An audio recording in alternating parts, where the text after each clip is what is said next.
Naglabas ang House Oversight Committee Democrats ng video at mga litrato ng Little St. James Island. Ang islang ito ay pag-aari ng dating financier at convicted sex offender na si Jeffrey Epstein.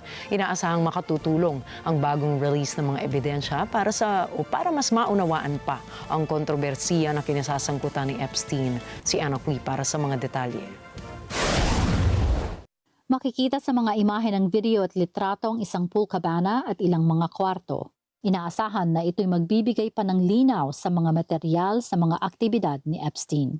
Matatanda ang nakisalamuha si Epstein kina Donald Trump at iba pang mga kilalang tao bago siya nasintensyahan noong 2008 sa reklamong soliciting a minor for prostitution. Kamakailan, ipinag-utos ni Trump sa Justice Department na i-release ang mga dokumento kaugnay ng investigasyon kay sex offender Jeffrey Epstein. Mga dokumentong pinag-iinitan hindi lamang ng mga kalaban kundi pati mga kapartido ng Pangulo. Sigaw ng mga ito ay mas malawak na transparency sa kaso.